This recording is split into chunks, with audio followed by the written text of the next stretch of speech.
Vous connaissez tous Max Verstappen, actuellement pilote chez Oracle Red Bull Racing, triple champion du monde de Formule 1, probablement le meilleur pilote qu'on a actuellement sur la grille. Mais est-ce que vous vous souvenez de son tout premier succès en Formule 1? Aujourd'hui, on va revenir sur sa toute première victoire chez Red Bull, mais on va surtout revenir sur le contexte et l'importance qu'elle a eue dans l'histoire du sport. Si vous ne la connaissez pas, installez-vous confortablement, prenez à boire et à manger. Et aujourd'hui, on va revivre tous ensemble le Grand Prix d'Espagne 2016. Si la vidéo vous plaît, n'hésitez pas à vous abonner, à lâcher un j'aime et à activer la cloche pour ne rater aucune des prochaines vidéos. Et si ce format de flashback vous plaît, n'hésitez pas à nous proposer des grands prix ou des histoires dans les commentaires et on se fera un plaisir de les réaliser. Assez papoté, on va désormais revoir cette course historique qui a vu Max Verstappen exploser les records dès son plus jeune âge.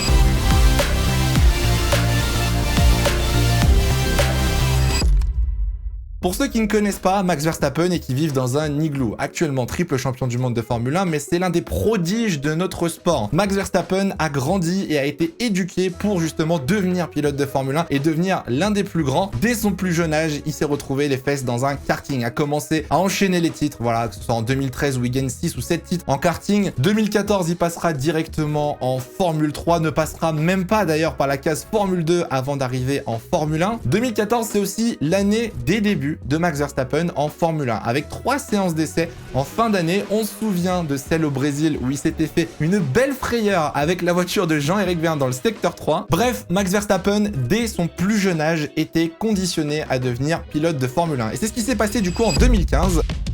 Max Verstappen devient le plus jeune pilote de l'histoire de la Formule 1 à participer à une saison complète. En 2015, il n'est pas majeur, il a seulement 17 ans et rejoint Toro Rosso aux côtés de Carlos Sainz, soutenu par la filière Red Bull depuis de nombreuses années et surtout par Helmut Marko. La première saison de Max Verstappen est très bonne, honnêtement, pour une saison rookie, de très belles batailles, de très belles manœuvres, certaines un peu moins, on va pas se mentir. La saison a été marquée par coups de génie et aussi coups dans le mur, avec quelques accidents, on pense à Romain Grosjean à Monaco par exemple, mais d'un autre côté, il a aussi eu le prix du meilleur dépassement de la saison sur Felipe Nasser en 2015, un magnifique dépassement par l'extérieur à Blanchimont, bref, je vous le conseille. Malgré une très bonne saison en 2015, malheureusement, Max Verstappen n'est pas directement promu chez Red Bull. On y retrouve Daniel Ricciardo, qui a réussi à battre Sebastian Vettel qui sortait de son prime, et Daniil Kvyat, du coup, le remplaçant de Sebastian Vettel sur cette même année-là. Petite anecdote assez sympa, vous ne le savez peut-être pas, mais Max Verstappen, dès sa première année, a forcé la F1 et la FIA à modifier l'une de ses règles. En effet, quand Max Verstappen arrive dans le sport en 2015, il n'est pas majeur, il n'a pas le permis, c'est-à-dire qu'il finit son Grand Prix le dimanche, il va faire des cours à l'auto-école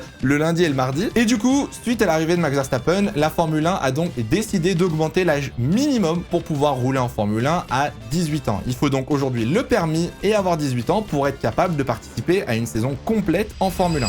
On arrive en 2016, Max Verstappen toujours dans cette fameuse Toro Rosso aux côtés de Carlos Sainz, et c'est là où les choses commencent à être un petit peu pimentées. Le début de saison est marqué par les tensions entre Sebastian Vettel et Daniil Kvyat. Ferrari versus Red Bull. Lors du premier virage du tout premier tour du Grand Prix de Chine, Daniil Kvyat tente un double dépassement sur les deux Ferrari qui va surprendre Sebastian Vettel et qui va envoyer Vettel dans la voiture de Kimi Raikkonen. Alors, si vous vous en souvenez, Sebastian Vettel à la radio avait été furieux disant que c'était une attaque suicidaire. Ça l'était pas du tout. On se souvient aussi, juste avant de monter sur le podium, Vettel lui fait une remarque devant la caméra. You came like a torpedo. You came like a torpedo. Bref, c'était un petit peu le surnom de Kvyat à l'époque. Et rebelote. 2 semaines après, Grand Prix de Russie, donc à domicile cette fois-ci pour Daniil Kvyat. Daniil Kvyat vient percuter Sebastian Vettel au deuxième virage du Grand Prix dès le premier tour. Il explose un petit peu le diffuseur de la Ferrari qui continue sa course et quelques centaines de mètres plus loin cette fois-ci, Daniil Kvyat vient littéralement exploser la Ferrari de Sebastian Vettel dans le virage 3. Team radio exceptionnel et mythique littéralement de l'ère hybride avec Sebastian Vettel qui hurle à la radio censurée en se demandant qui l'a encore sorti. Oh, I'm out!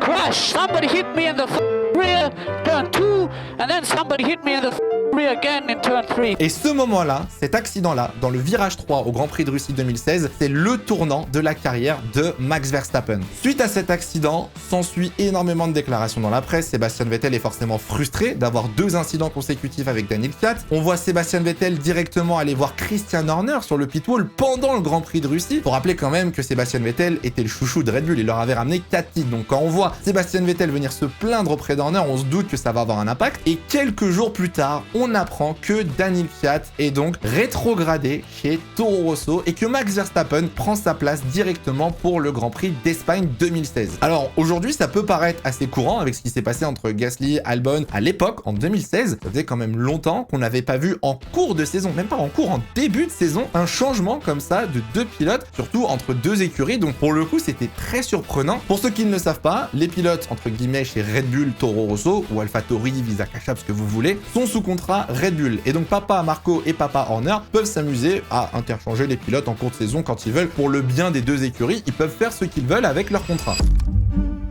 On se retrouve donc au Grand Prix d'Espagne avec un changement assez brutal. Max Verstappen, âgé de 18 ans seulement, se retrouve dans une voiture potentiellement qui joue les podiums quasiment tous les Grands Prix, aux côtés de Daniel Ricciardo qui venait, on va pas se mentir, de tabasser Vettel en 2014. Donc c'est une opportunité en or pour Max Verstappen bien évidemment, et surtout une pression titanesque pour un pilote qui n'a qu'une seule saison dans les pattes. Il faut savoir, on l'a appris un petit peu que récemment, mais que à l'époque, c'était Helmut Marko qui avait entre guillemets poussé et forcé pour que Max Verstappen prenne la place de Daniil Kvyat. Horner était pas trop chaud, honnêtement, et on a appris que Helmut Marko avait dit « Faites-moi confiance ». Pour le coup, ils ont bien fait, je pense. Le week-end commence par une conférence de presse lunaire. On retrouve Daniil Kvyat et Max Verstappen côte à côte en conférence de presse devant tous les journalistes. Les flashs de photographes s'enchaînent, les questions sont ridicules. Comment avez-vous appris ce changement? Qui vous a appelé? Qu'est-ce que ça vous fait? Kvyat est à deux doigts de pleurer, on va pas se mentir, la tête de Kvyat est terrifiante. Mais bref, c'est pas le sujet, on est là pour parler sportif et on passe directement en séance de qualification. Bon, à l'époque, pour vous redonner un petit peu de contexte, le début de saison 2016 est ultra dominé par Mercedes. On est vraiment, je pense, dans le prime Mercedes avec Rosberg, Hamilton. Nico Rosberg a quasiment le double des points de Lewis Hamilton qui connaît un début de saison très compliqué. Entre problèmes mécaniques, accrochage et puis fin de saison 2015 assez bancale, Mercedes est sur 10 victoires consécutives depuis Singapour 2015 et honnêtement personne ne semble en position de les arrêter. Ferrari était pas loin en Australie, c'est totalement raté avec la stratégie et le drapeau rouge, mais Mercedes est vraiment intouchable et on se dit bon, ça ressemble à 2024 mais encore un dimanche, encore un doublé, voilà, on connaît l'histoire, à lundi quoi. Et pourtant vous allez voir que le scénario de cette course est très différent. La qualification est forcément dominée par Mercedes, pole position de Lewis Hamilton largement devant Nico Rosberg qui d'ailleurs explose le record de la piste pour l'époque. On retrouve Max Verstappen juste derrière son nouveau coéquipier en 4e position et déjà devant les deux Ferrari. Donc une première séance de qualification pour Verstappen très solide. Petite mention de Rio Ariento. Il a rien à voir avec la vidéo. Vous vous souvenez pas de lui? C'est normal. Il a fait que la moitié de saison. Il a été remplacé par Esteban Ocon. J'avais juste envie de le placer. Il nous manque. On pense à lui. Voilà.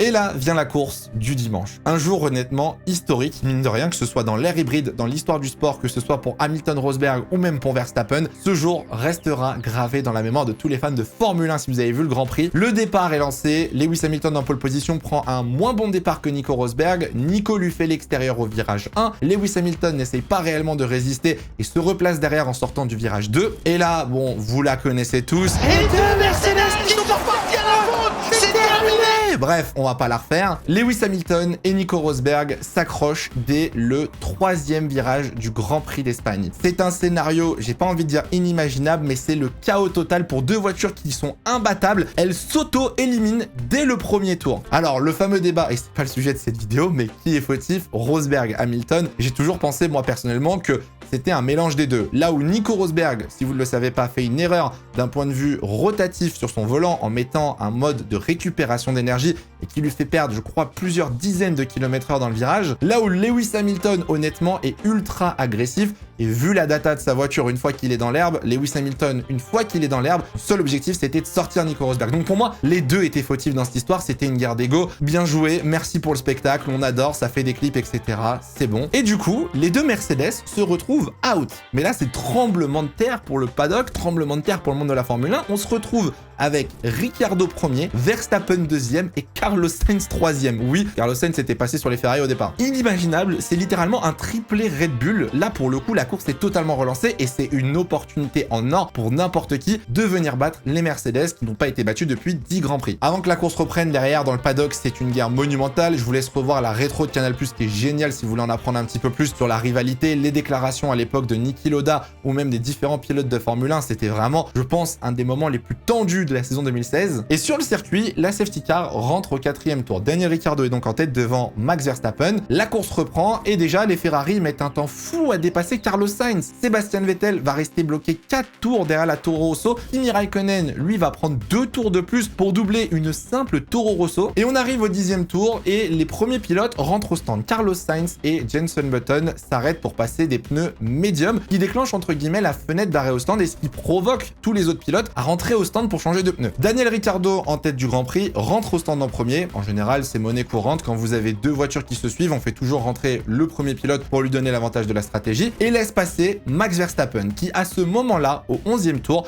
devient le plus jeune pilote de l'histoire à mener un Grand Prix de Formule 1 et devient le tout premier néerlandais à mener un Grand Prix de Formule 1. Donc vous voyez déjà le nombre de records en 2 ans battus par Verstappen, ça fait déjà beaucoup. Max Verstappen s'arrête un tour après, Kimi Raikkonen s'arrête lui aussi après. Me demandez pas pourquoi on a prolongé Sébastien Vettel en espérant qu'il réussisse l'overcut. Bah, spoiler, c'est pas passé, Sébastien Vettel ne double pas les Red Bull. Et du coup, on se retrouve avec un scénario où on a Daniel Ricciardo premier, Max Verstappen deuxième, Sébastien Vettel est troisième, recolle sur les Red Bull, mais n'arrive pas à dépasser, n'est pas capable d'aller doubler Max Verstappen et reste bloqué. Les tours s'enchaînent, on a quelques abandons, quelques faits de course, une voiture qui prend feu, voilà, quelques petits drapeaux jaunes, et Daniel Ricciardo, leader de la course, va tenter une stratégie très différente et très audacieuse qui est de s'arrêter au 28e tour pour passer des pneus soft. Et alors là, gros point d'interrogation, pourquoi étant leader prendre ce risque de changer de stratégie et de repasser sur la gobe la plus tendre disponible ce week-end? Le tour suivant, Ferrari directement couvre Daniel Ricciardo avec Sébastien Vettel, car à ce moment-là, c'est Daniel Ricciardo le leader, donc on essaye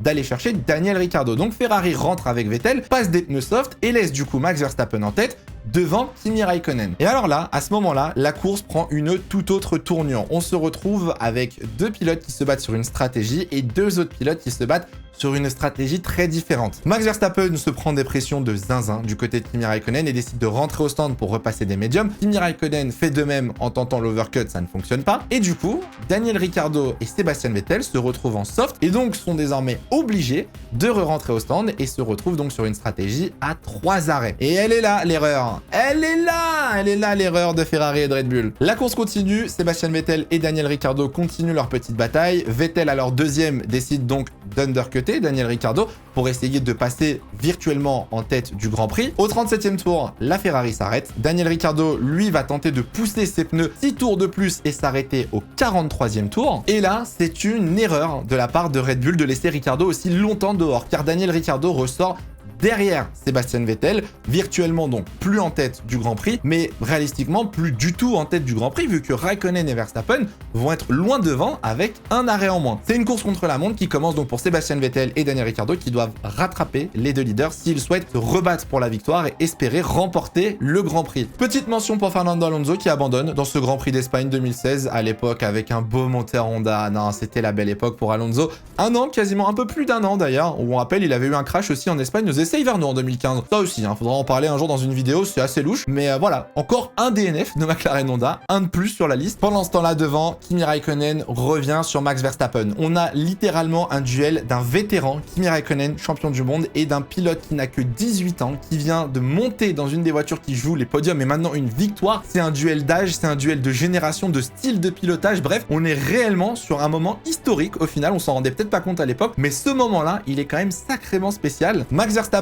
en tête subit les attaques entre guillemets de Kimi Raikkonen qui a le DRS mais qui n'est pas vraiment menaçant, il n'y a pas de réelle attaque, il n'y a pas de tentative ou de décalage ou quoi que ce soit, alors que derrière, Ricciardo, ça y va, les attaques sur Vettel, les dive bombs, oh là là là là. Est-ce que vous vous souvenez du fameux racing or ping-pong, cette tentative de dépassement en virage 1 de Daniel Ricciardo, totalement scandaleuse et frauduleuse? Heureusement que Vettel nous fait rire avec la radio, parce qu'en vrai, la tentative de dépassement est totalement déjantée, mais Daniel Ricciardo tente le tout pour dépasser Sébastien Vettel et essayer de rattraper du coup son coéquipier et Kimi Raikkonen, et ça en vain. La course avance, les tours passent, on se rapproche du drapeau à damier. Max Verstappen garde la tête de ce Grand Prix, Sébastien Vettel remonte et Daniel Ricciardo va avoir une crevaison dans l'avant-dernier tour. Le pneu va d'échapper, forçant donc Daniel Ricciardo à re-rentrer au stand en fin de course, l'éliminant totalement d'une potentielle victoire et même d'un potentiel podium sur ce Grand Prix. Daniel Ricciardo va quand même ressortir 4e devant la Williams. Honnêtement, ils étaient tellement loin ce jour-là, les Red Bull et les Ferrari. Et de son côté, vous connaissez la suite de l'histoire. Max Verstappen ne va jamais craquer sous la pression de Kimi Raikkonen et va donc remporter son premier Grand Prix dès sa toute première course avec Red Bull Racing à l'âge de 18 ans. Ce jour-là, Max Verstappen, honnêtement, explose absolument tout. Que ce soit les records, les rumeurs sur son talent, les soi-disant trop jeunes, etc. Verstappen met absolument tout le paddock d'accord disant qu'il est un crack générationnel et qu'il le prouve.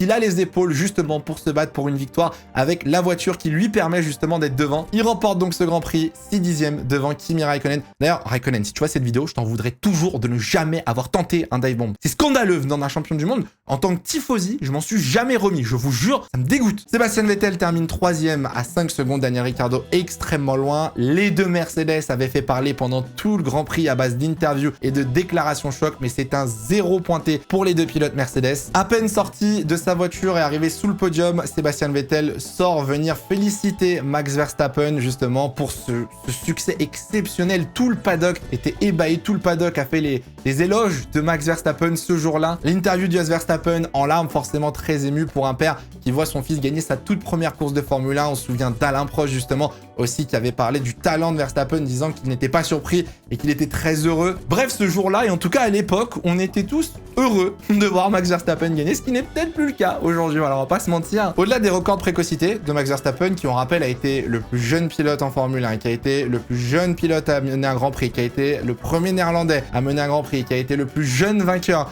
de l'histoire de la Formule 1, Verstappen ramène la première victoire à Red Bull depuis Spa 2014, donc ça faisait plus d'1 an et demi que Red Bull attendait un nouveau succès. Et cette course, très honnêtement, a totalement changé la suite de la saison 2016 du côté de Max Verstappen. On a découvert un pilote extrêmement agressif, des fois peut-être un petit peu trop, ça a fait grincer des dents certains pilotes. On a dû par la suite instaurer des règles anti-Verstappen concernant les décalages au freinage et certaines manœuvres qui étaient jugées peut-être un petit peu trop dangereuses par certains pilotes. Bref, pour ceux qui ne connaissaient pas ce Grand Prix d'Espagne 2016, je vous le répète, c'est un classique. C'est un tournant aussi bien de la carrière de Max Verstappen que de l'histoire de notre sport. Donc il faut le connaître, il faut le revoir et je vous l'ai dit, la rétro de canal est excellente pour justement se renseigner à ce sujet. J'espère que cette petite vidéo vous aura plu. Moi, j'ai bien kiffé en tout cas revenir sur ce succès. Fun fact, petite anecdote, je n'ai jamais vu cette course en direct. J'étais en voyage et oui, j'étais à l'autre bout du monde aux États-Unis quand je me suis réveillé et que j'ai vu sur la page de l'équipe Max Verstappen vainqueur à l'époque. Croyez-moi que j'avais vu fou. Alors là, je m'en souviendrai toute ma vie. Mais c'est des courses, honnêtement, qui valent le coup d'être racontées en vidéo parce que certains ne les connaissent pas. D'autres ne s'en souviennent peut-être plus très bien. Et dans tous les cas, c'est des moments d'histoire. Donc j'espère sincèrement que ce format vous a plu. Si c'est le cas, n'hésitez pas à mettre un pouce bleu, à vous abonner. N'hésitez pas à activer la cloche, encore une fois, pour ne pas rater nos vidéos. Et on se retrouve très bientôt pour de nouvelles vidéos. En attendant, faites attention à vous, portez-vous bien. C'est le plus important. Ciao, ciao.